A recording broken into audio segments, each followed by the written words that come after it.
Well, it's John Black, super chemist. We're talking about God and gay people. How does he feel about them? Well, first, if you are a pastafarian or you watch my videos, you'll know that the Pastafarian Bible is very similar to the Christian Bible, except, without the evil, without the doublespeak, without the contradictions. Um, but So we believe that the Christian Bible is the King's version of what God said. You know what I mean? The Pastafarian Bible is God's version of what God said. And the King wants to put us in a whole bunch of different boxes, divide us, and a lot of things that God has said, the King just twisted it around for his advantage, or because that's just human nature. You know what I mean?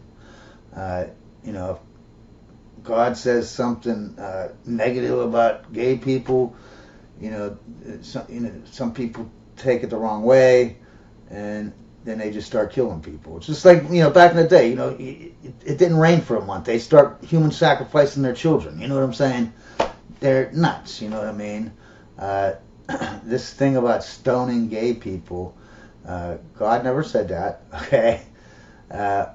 God, doesn't love or hate gays. Okay? Just like any other human being. If you're a murderer and a rapist and you a pedophile, it doesn't matter what your sexuality is. Okay? He judges you on those things. You know what I said? Not your sexuality. So does he love gays or does he hate them? Well, it depends. Are they good gays or are they bad gays? You know what I mean? It depends on how bad they are. So the whole thing is the sexuality never gets judged by God. So let's hear what God really said, right? God said that if you're gay, be gay. You know what I mean? Because if you're gay and then what, you pretend you're not gay and you get married to a woman and then you just ruin that marriage, you ruin her life, you ruin your life. How does that help society? See, what God said was, right, and they took it out of, anyways, what God said was, because, God's teachings are all about how you have family, how good families make good communities, and good communities make good societies, okay? So this thing about this morality thing, God isn't really teaching morality as much as a way of life. Or he's giving you the best way to make a society. If you want a functioning, good society, this is how you do it. He gives you the rules, right? Do you do it because of morality? No, you do it because you want a good society.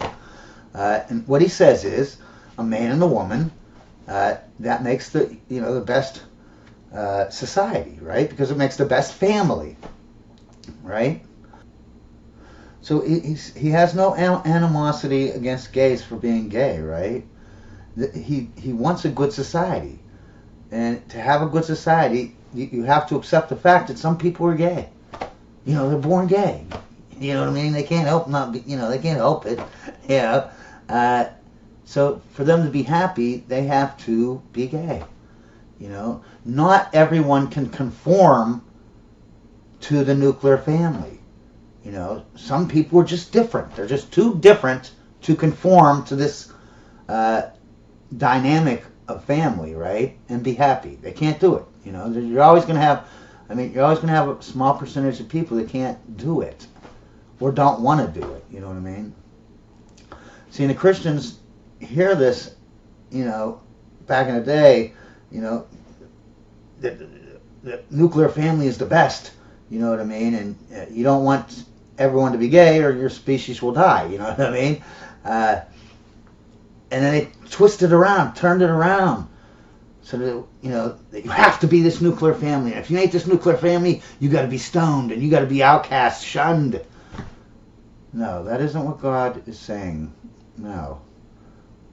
What he's saying is, you don't and this is where the twisting and turning comes in. What God says is, you don't normalize or promote homosexuality, okay?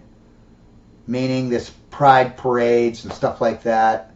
Yeah, you don't do that, okay? Because what happens is it destroys your society, okay? You know, being gay and letting people be gay, and you know, they don't have to hide it or whatever, that's fine. But when you start having pride, I'm going to do a video on pride. Pride is not good. I mean, pride is okay, but pride in your skin color, pride in your sexuality or your gender or something stupid like that, yeah, that's kind of a sin. You know what I mean? Why are you having pride in it? That's like me saying I have pride and I have two arms. And I have a flag, and I have a month for the year, you know, because the two-armed people need a month to, you know, have pride in their two arms. This makes no sense. Pride, when it comes to sexuality, gender, skin color, that type of thing, always leads to supremacy, okay? And that's what he's saying. It always leads to supremacy, so don't do it. You know what I mean? And as for the normalization, yeah, you don't want to normalize it, because then you end up with Sodom and Gomorrah, you know what I mean?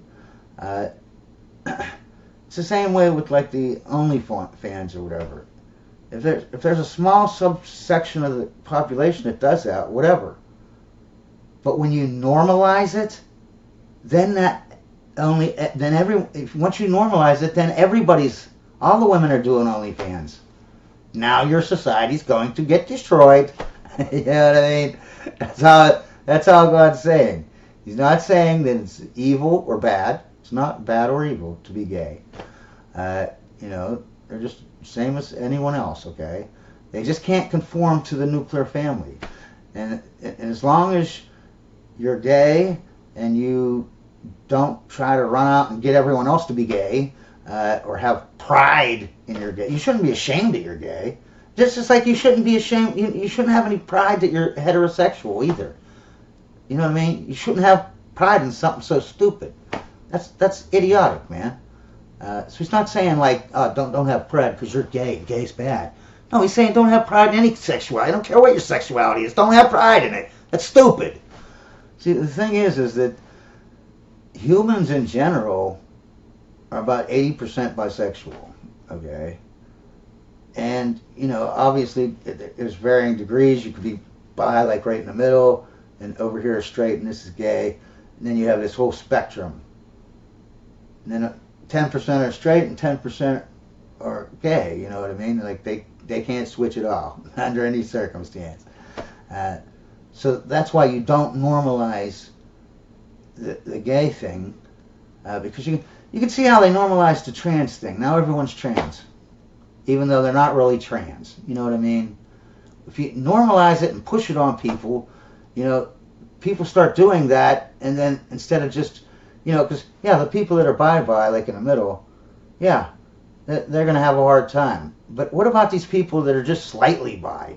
You know what I mean? If you would have just left them alone and not normalized everything, they would have just went through life and been normal and got a family and had a great life. You know what I mean? That's the part that's the sin. Is the normalization, the pushing of it, the pride in it. That is the thing that God is saying, don't do that. And he's not saying don't do it because of morals, okay? I mean, you should do it because of morals too, but the reason you should do it is because your society will be destroyed if you don't. You know what I mean? You will have a crap society that will go downhill, all right? So that's basically it, man. You know, on what God says about gayness, man. Do it if that's who you are, then be that, and everyone should respect that man or woman if they're gay or whatever. You know what I mean? Let them have their life. Let them live their life and whatever. Not everyone can conform, and if we take that small population that can't conform, I'm not just talking about gays. Other people just can't conform to that nuclear family thing. You know what I mean? As long as you don't normalize anything, that group will stay small. You know what I mean? It won't infect your society. You know what I mean? That's all he's saying. And we can see it today. I mean, they got pride flags in freaking kindergarten classes. Kindergarten, they'd show films and things with guys kissing, saying how it's normal and blah blah. Even if, like, wow, you wouldn't even do that about a man and a woman kissing. That's weird, man. Having videos in kindergarten with a man and woman kissing, saying that's what you're supposed to do. That's the good stuff there. That's weird, man. That's pedophilia. That's pedo crap there, man. So, does God love gays? Yeah, he loves them. I mean, as long as they're not, just like heterosexual people. As long as they're not pedophiles and rapists and all this stuff, as long as they're good people, he's going to love you. You know what I mean? He doesn't care about your sexuality. Alright? But, again, don't normalize it. You normalize it, or you know what I mean, just push it on people, like they're doing with the trans and the non-binary. They're like, it's in all the movies, all in the TV, the news. Everybody is just like pushing this on. No, that's the sin. Okay? And when God tells the people this, back in the day, some of them take it as, well, we can't, the gays, we got to get rid of them, because if they start having pride, it's going to infiltrate our society and blah, blah, blah, blah, blah, so let's kill them, let's stone them. That's just human nature, though. But that's the king's version, because the king wants us to have all of us in different boxes, so that we fight among ourselves instead of fighting them. See, in the king's version, right, God is made in a king's image, right? Because a king wrote it. Moses wrote the Bible. The covenant promises his bloodline will be leader or king forever, you know what I mean?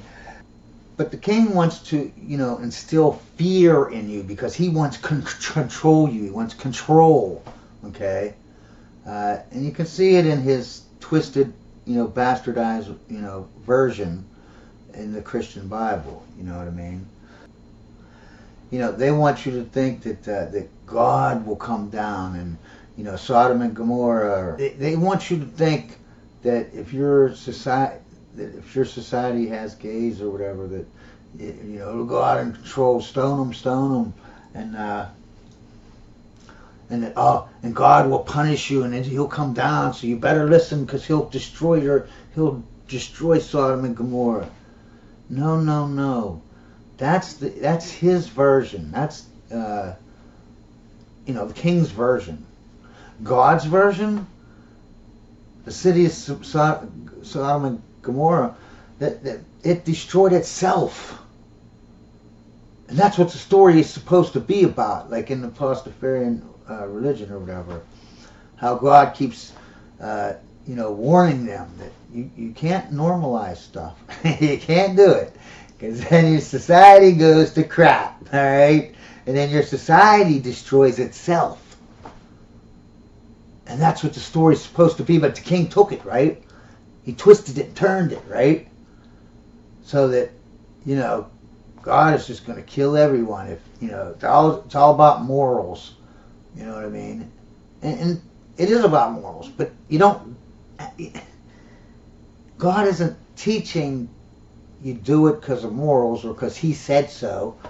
He's teaching you this is how society works. You either listen to him and believe him and do it, or you don't. And then your society goes to crap. But like I said, it shouldn't be normalized. It shouldn't be promoted. It shouldn't be taught in schools. It shouldn't be plastered all over the TV and movies like it is, and forced down kids' throats. Anyways, that's about it for this sermon. Means I'll have a Pastafarian day.